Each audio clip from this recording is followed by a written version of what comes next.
What's up, VC? What's up, vinyl community? It's Dan hanging out with you. How are you guys doing? Hopefully you're having a great week so far. What I wanted to do was do a little housekeeping catch up on a video that I made over the weekend about the St. Louis record show that was the weekend before last. And what I wanted to do was talk about the stuff that I didn't buy at the record show and also show some stuff that I got as VCLT from my friend Brian at CosmicVinyl. So I wanted to show that stuff, and because we did a meetup, a VC meetup, and we exchanged some VCLT and give me some excellent stuff here that I'm really happy to show you guys, as well as I made some killer buys. Not only at the record show, which you guys saw in the last video, but there's some excellent stuff here. There was one that was quite surprising that was in here that ended up being like, whoa, very cool. Anyway, so with no further ado, we'll just start talking about it. So when I picked up Brian, we like didn't waste any time, man. We're like, what do you want to do? He's like, let's go to the record store, man. So we started off and we went to Dead Wax Records in St. Louis. I want to say one of the guys there, his name was John. And one of the owner's name I know for sure is Jeremy, and it's just an excellent store. It's if you guys are ever in St. Louis, make sure you stop by. Very personable, very curated selection of records, and not only that, they're all in really great shape. So it's an excellent store. Great jazz selections, great rock, great metal, just a great like $3 bin. Just excellent stuff. So if you ever get a chance, stop by Dead Wax Records in St. Louis, because just killer stuff. And I have one of their stickers somewhere around here. I'd like to show you guys. Yeah, there it is. So just go ahead and show that sticker. Dead Wax Records in St. Louis. Excellent store. You guys ever get a chance, make sure you check it out, because you'll be missing out if you don't. So anyway, I did pick up a record there, just one. You know, the first record store that you stop at, you kind of don't want to just spend all your money. Although I could have. They had a pretty nice copy of Wish You Were Here by Pink Floyd, which is on my radar to pick up.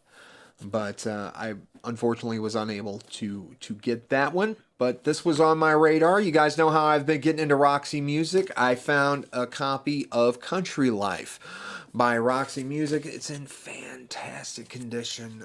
This was one of the owner's records that he had upgraded the copy. And I got lucky by getting this minty condition of Roxy Music's Country Life record, which, guys, you know is an excellent record if you are a Roxy Music fan. So anyway, I was very happy to find that. Then we moved on and we went to, and we spent several hours, I believe, at a place in St. Louis that you might know by the name of Vintage Vinyl. It's only one of the most famous record stores probably in the United States, I would say. You've seen those pink stickers. I'm all fresh out of them right now, which I don't think I grabbed any, or I would show you guys one of them. They have these famous kind of pinkish Pepto-Bismol type colored stickers that they've got. They've got some dude playing like all kinds of instruments on them. But anyway, I did make some pickups there. So what I want to do is I want to go over the new records that I found, because I did find a couple of new records here. And this is one that I've been wanting to get my hands on. And this is David Gray's White Ladder. This was just recently reissued. I want to say it came out on Valentine's Day. And this is the White Ladder, and it's on a pristine white vinyl. It's so nice to have this album finally on vinyl. However,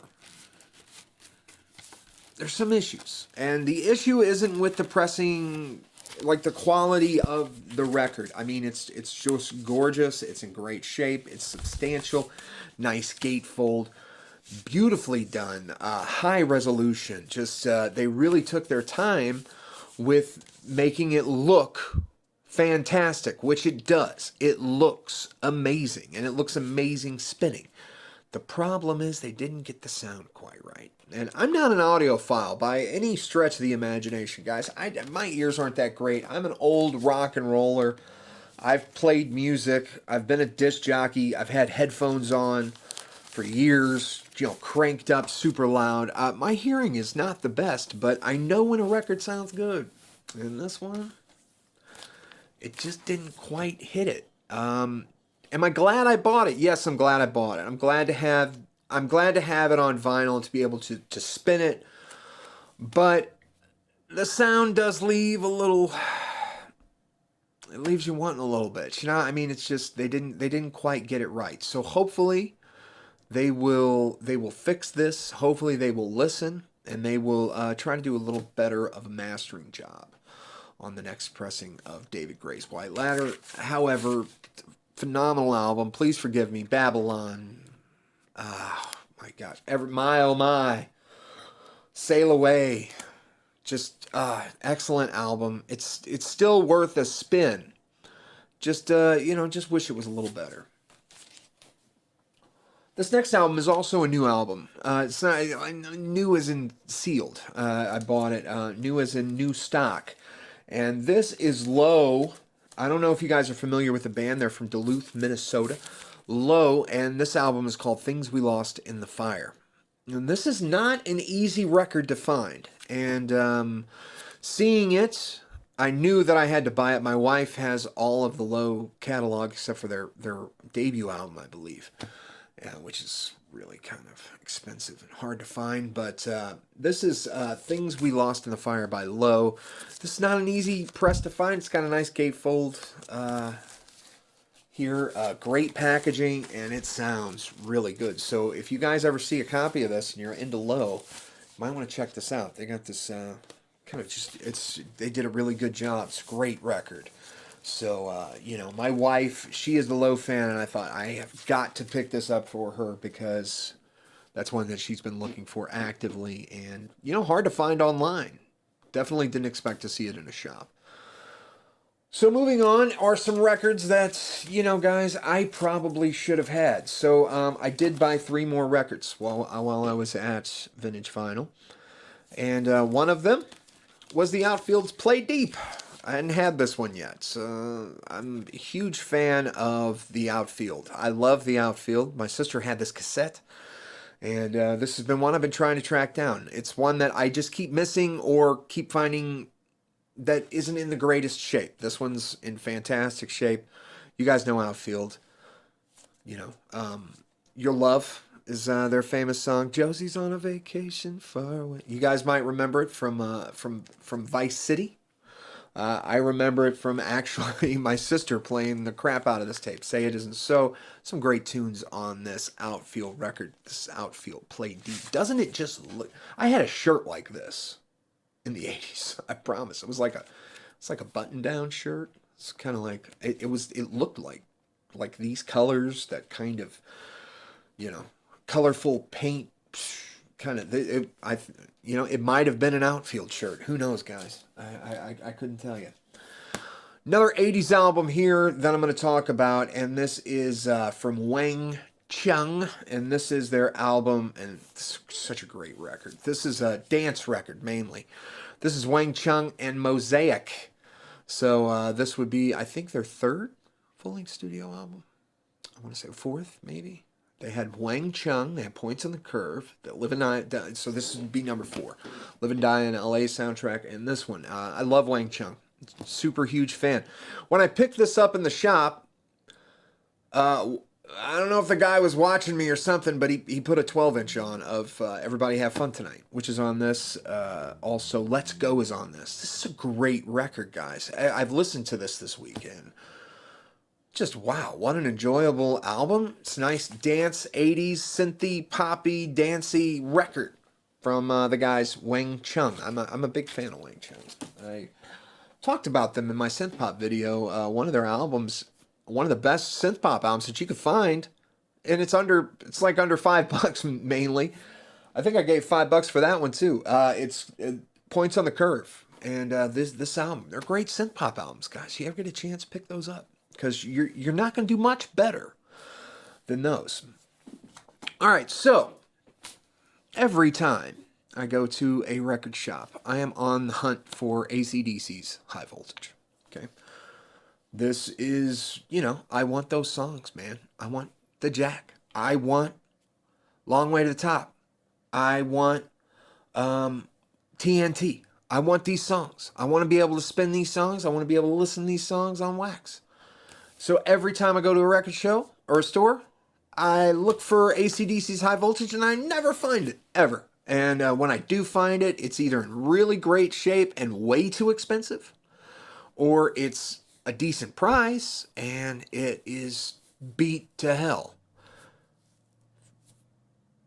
They had a copy of High Voltage at Vintage Vinyl, and I couldn't believe it, and I'll explain it to you. I saw this. This is not the album cover I'm used to seeing. High Voltage. It's got it's got Angus Young on it. He's kind of pointing his guitar, and it's got this lightning bolt. So this was not what I was used to seeing, but I thought this is interesting because I've never seen this cover before, and so I just had to pick it up and take a look at it. And so I'm taking a look at it, and as you guys can see, it's in really good condition. There is like a seam split there, just a little one, and a little like kind of seam split there, but the rest of it's really good shape. But what I noticed was here in the corner, it's this little kangaroo. And I thought, that's an Australian pressing of AC/DC's High Voltage. I wonder, you know what? I think I might pick this up. I think this might be a find. I think this might be a good find. Wasn't really sure. I checked my phone and I thought, wow, those numbers I'm seeing, they can't be right, because this had like $9.99 on it. So I just decided to buy it anyway. I was like, I want High Voltage anyway. This is an Australian pressing, obviously. This is going to be cool. But as you guys can see from the song list, there is no Long Way to the Top if you want to rock and roll. There's no The Jack. There is no TNT on this record. So this is actually a repress. This is a 1977 repressing of their debut album that was only released in Australia, that I managed to nab for $10 at a store that you would think that they wouldn't have sold this one for that price. But hey, who knows? Maybe they just put gems out in the bins every once in a while.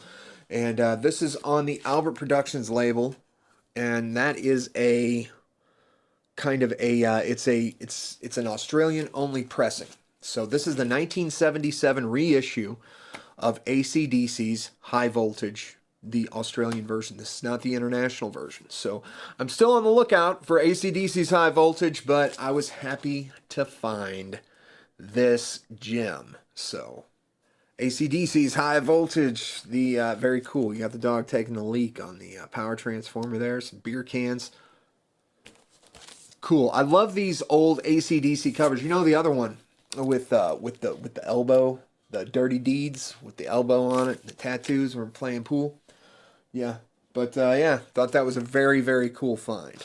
It's just something you don't see every day, and got a heck of a deal on it. So, great find. All right, so now we're going to get into some VCLT that I got from Cosmic Brian over at CosmicVinyl. Very, very cool, and I just thank you again, dude, for the awesome VCLT. So, he gives me, I have one album by this guy, by Donovan, and it's the Sunshine Superman, but I didn't have some killer songs that are on this. Season of the Witch and Mellow Yellow. Donovan's greatest hits. Great shape. Sounds fantastic. And just a fun record to put on. It's kind of like really, it's one of my only psych records. I guess that, this and Sunshine Superman would be considered kind of a psych record, I guess. Donovan would be considered that. I'm not too much into psych. I'm just kind of dipping my toes in. I do have some Beatles records that I guess you could consider Beatles psychedelic, but really I'm not that familiar with the psychedelic music. But I definitely do dig some Donovan, and this is a great record. So thank you for that one, brother. Really appreciate it. I have one record by this guy, and it's called Billion Dollar Babies. And this album, I want to make sure I get the. I want to say it's called. Is it? I think it's called From the Inside. Is that what this record is? It is some Alice Cooper, and this is, I think it's called From the Inside, and this is a very interesting. I was like, this is a very cool record cover. Now, you know, I have seen this out and about, and you got the quiet room, then you open up the little door here. Alice Cooper had some awesome record covers back in the day with Billion Dollar Babies. You know, we had the $1 billion bill inside, but yeah, this is great. I love me some Alice Cooper, and I didn't know that Bernie Taupin was involved with Alice Cooper. So yeah, great record here. Thanks so much, Brian. Very happy to have that one, man. Very cool record. Now, you know, I'm a friend with Brian. We talk occasionally, and I had mentioned, I was like, you know, man, I really need, I think I'm about to pick me up this Nirvana MTV Unplugged. He's like, don't buy it. I've got it.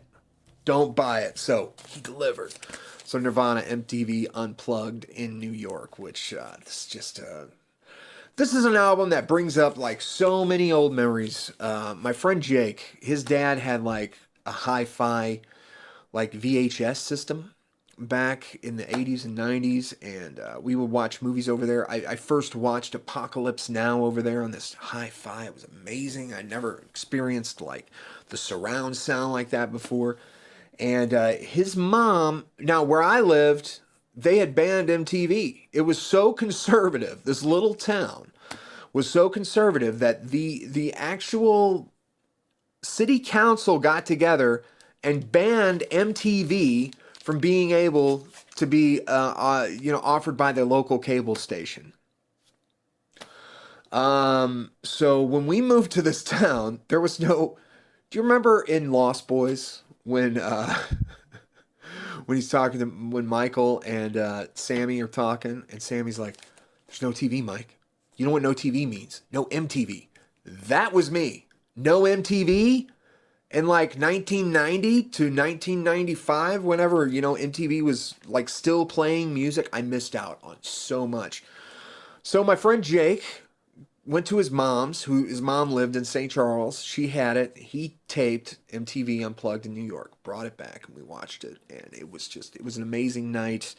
And this takes me back to that night every single time. So Brian, thank you so much for filling this void, dude, because this was a record that needed to be bought. I didn't know why I didn't buy it, and I guess that was because I had one coming, man. Thank you.